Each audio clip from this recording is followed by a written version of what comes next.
it's sad to report, this incident with KeKe and Darius, how it escalated in front of our eyes because, we just saw the incident with the dress and we thought, hey, Darius is being extra by making this comment and X, Y, and Z. But when you have somebody who's emotionally manipulative like that, who is intentionally trying to dim your light after becoming a mom and you're trying to figure it out, figure out, how you are as a new woman, getting used to your body and just getting used to like being a mother and how to navigate between your old self and your new self. And for him to take that pivotal moment in KeKe's life and shame her publicly, that is nothing but a man who is vicious, vile,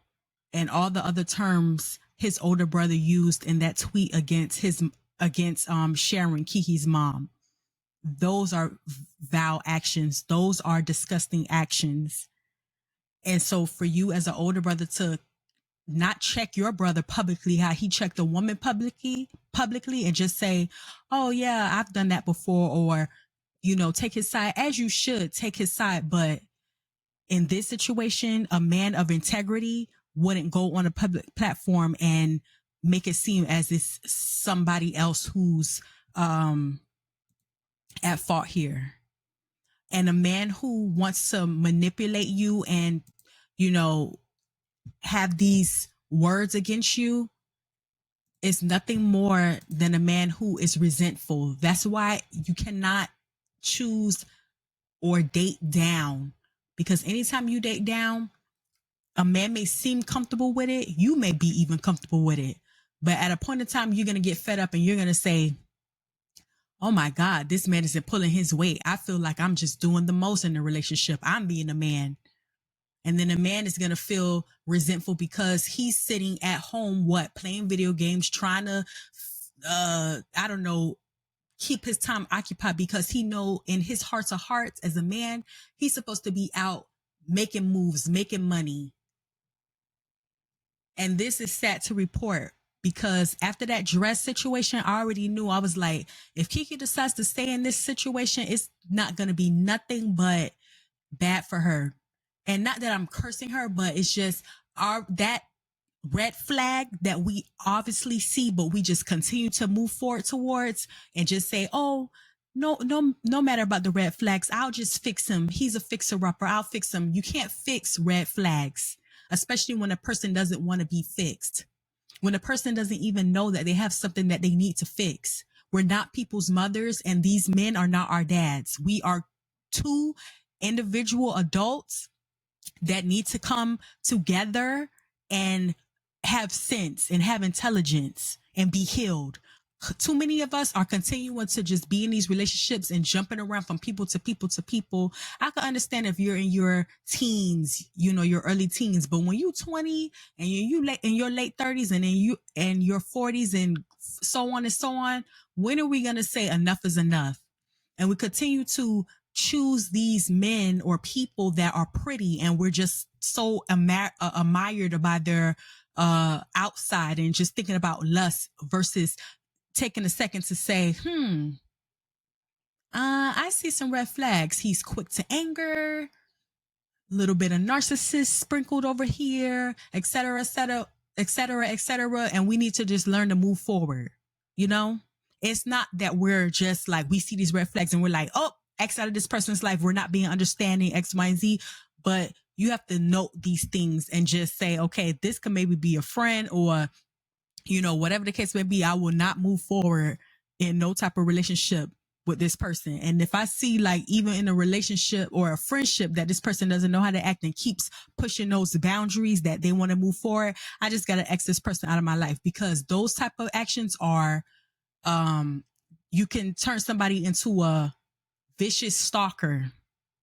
You understand? So anyway, it's been updated that KeKe has been, granted sole custody of her 8-month-old son, and a temporary restraining order has been granted.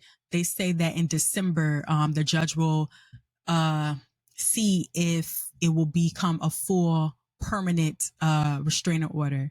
But in the events that happened to this, what had this occur was November 7th. Palmer claimed, I'm reading based off of Radar Online, it said Palmer claimed Jackson showed up at her home unannounced, demanding to see their son. The actress said she refused to let their child go to a football game, and this infuriated him. In her filing, she also said that Jackson was asked to leave, which led to him yelling in her face. And this is what I'm saying. Like, this is not something that's a beautiful sight to see. Luckily, this girl did have security cameras and she knew it. She's a smart girl. She's like, no, this man is crazy. I got to have some cameras. And I know this was way before the baby came. She probably was like, nah, I got to secure my spot because look at this. If this girl did not put security cameras in her home, it would have been a he say, she say, especially if she wasn't reporting every incident to the police. This is unfortunate to see. This is very unfortunate to see. So she described the events that happened. She said, at that point, he lunged at me, grabbed at my neck and face, knocked me forward over the couch, stole my phone out of my hands, and then ran out of the house. Palmer said the police were called before Jackson could leave.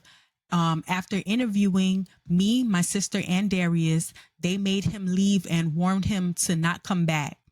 The actress also said that in February of 2022, another incident like this happened when she showed him a bikini picture of herself. She said, in the bedroom, he slammed me on the floor and slapped my head from side to side. The next morning, he was standing at the bottom of the stairs near the front door, screaming at me as I was coming down the stairs. When I was almost at the bottom of the stairs, he grabbed me around my neck and body and slammed me onto the stairs. This is ridiculous. Look at this. This was on occasion. She said in the emotional declaration, the abuse during our relationship was not just physical, but emotional and manipulative. And you could already tell based off of that dress incident, how he reacted with that. He's very manipulative. And who did he learn that from? That's a learned behavior. And we need to see these things, not see these people like, oh, he's tall, he's light skinned, he's sexy. Oh, yeah, that's okay if you want to just jump somebody's bones. And I'm like being funny by saying bones. But if you want to, explore that, then explore that. But know that if it moves to anything further, when you see those red flags, it's going to be a dangerous road ahead, just based off of having lustful relationships. Not smart relationships, not choosing people because, they have sense and, you want to have a deeper connection. It's all about lust. She said in one of her declarations also that, given Darius's uncontrollable violent outbursts in the past, whenever he became jealous, I became seriously concerned he would hurt our son, even if it wasn't just to hurt me, even if it just was to hurt me. And so also too, when a man doesn't want to have a baby, we need to stop, having these babies because we feel like it's going to convince a man to want to be with us. No, the only thing that it's going to do is leave you to be a single mother by yourself. That's what it's going to do. And do you want to be a single mother? I hope you don't, because being a single mother is a hard road ahead. It really is. It's very exhausting, emotionally embarrassing, amongst other things. Darius started getting rough with Leo, which is the baby, physically, and I stepped in to make sure Darius would not hurt him. Darius was angry, and it almost became a tug of war with Leo. Darius finally let go, and Leo was not harmed. But as I was holding Leo, trying to comfort him and finish changing his diaper, Darius hit me in the head before storming out of the room. That's very immature. So it's like we're having babies with men that are not ready to have kids, and they're not men themselves. And we need to also be choosy. Like, do I want to have a kid with somebody that is not mature, or a man who is like this? Because the man that you have kids with, their kids are going to have that same DNA. especially if the man is teaching them these certain behaviors or they're watching these learned behaviors. So we have to just become wiser and learn that we have to learn from these experiences, and we also have to learn from our own experiences and not let these things happen to us, because look, time and time this happens over and over and over again. This isn't the first time something like this happened.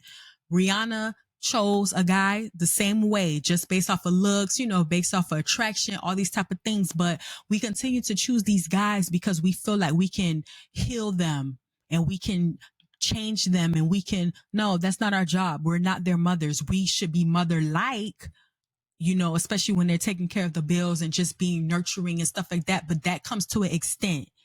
That's coming from a place when the two people are healthy and you guys can explore your divine feminine and divine masculine. But when this person, women, man or female, when they're broken, you got to let them people go. You got to let them go to therapy, because you cannot do anything to help this person. You can't. So it's just sad. We got to learn how to just like separate ourselves from these type of things. When we see red flags, step aside and let somebody else have that relationship, because it wasn't meant to be. Learn from your past errors, and if you make a mistake today, yesterday, you definitely can change it and make a change today to get out of these bad situations that you're in, and always just be mature and make a better choice, because the bad boys, that's not the right choice. It may be fun for a little bit, but it's going to give you a headache that you do not want. We need to start choosing these good guys, because there's good guys out there. They may be boring. They may not have all the girls around them, because we like that, the thrill of the chase and being able to say, oh yeah, we got the one that everybody wants. But that one that everybody wants definitely comes with the price. It definitely comes with the price. So we got to learn from KeKe. We got to build her up too. We got to give her understanding. We got to give her grace. We got to pray for her, give her healing energy, because it's not easy to be facing these type of things, you know, publicly. It's very embarrassing. I only could imagine. And so we just got to have grace for her and give her that healing energy that we know we have. And for us, we got to learn these lessons from our big sis who had this public, Rihanna, KeKe, all the women who had these experiences. We got to learn from them and not take on toxic relationships, because it's not worth it. It's not worth it. On that being said, A Square out. Y'all let me know how y'all feel about this in the comments, and let me know, like, what are y'all doing to make sure y'all don't date men who have red flags, how y'all don't date women who have red flags. What are we going to do about this in the dating culture? Because this dating culture is just a mess right now. It truly is. So let me know y'all thoughts in the comments. Later, y'all.